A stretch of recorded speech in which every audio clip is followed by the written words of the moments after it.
ছাড়ো আমার। আমি তোমাকে কতবার বলেছি যে তুমি আমাকে টাচ করবে না? তুমি কি একটা কথা একবার বললে বোঝো না? তুমি বোঝো না যে তুমি আমাকে টাচ করলে আমার বিরক্ত লাগে?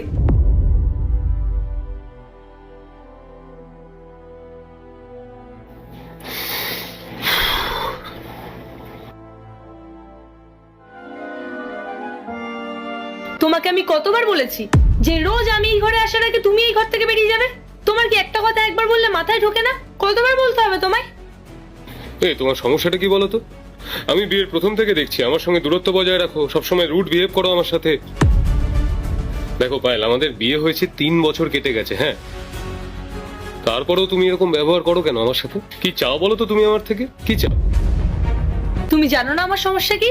তোমায় না আমি একটুও ভালোবাসি না, শুধু বাধ্য হয়ে আমি তোমার সাথে এই এক ছাদের তলায় থাকি। আর কতবার তোমাকে এই একই কথা বলে যাবো আমি? রোজ রোজ কি তুমি একই কথা শুনতে চাও? আমাকে জোর করে তোমার সাথে বিয়ে দেওয়া হয়েছিল। তাহলে আমাকে সেই সমস্ত কথা তো তুমি আগে বলতে পারতে পায়েল। আমার জীবনটা তুমি এভাবে নষ্ট করলে কেন বল? দেখো পায়েল, আমি কিন্তু তোমাকে বিয়ের আগে জিজ্ঞাসা করেছিলাম যে তুমি আমাকে বিয়ে করতে চাও কি চাও না, করেছিলাম তো? তখন তো তুমি আমাকে এসব কিছু বলনি, আর এখন এখানে এসে নাটক করছো। দেখো পায়েল, তোমার যদি এখানে দম বন্ধ লাগে তাহলে তুমি এখানে প্লিজ থেকো না, কিন্তু তুমি পরিষ্কারভাবে বলো যে আমাকে কি চাও, না হলে আমাকে মুক্তি দাও প্লিজ। আমি ডিভোর্স চাই। আমি তোমার সাথে আর এই বাড়িতে একটা মুহূর্ত থাকতে চাই না। তুমি ডিভোর্স চাও পায়েল? আচ্ছা বেশ, আর কোনো কথা হবে না, আমি নিজেই তোমাকে ডিভোর্স দিয়ে দেবো। তুমি সত্যি বলছো তো? সত্যি বলছি। ব্যাস, তাহলে তো এখানেই কথা শেষ।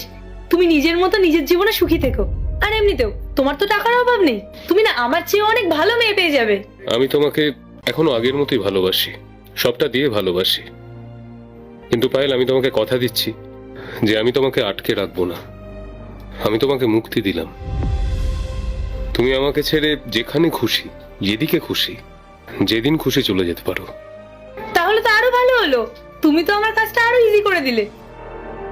আচ্ছা, এখন যখন সব খোলাখুলি হয়ে যাচ্ছে, তাহলে আর তোমার কাছে লুকোচুরি করে কোনো লাভ নেই।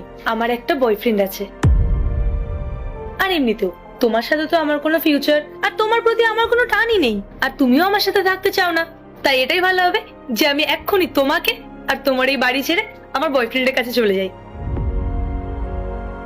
আর হ্যাঁ, পার্ট 2 দেখতে সাবস্ক্রাইব করো ভেলকু 78M।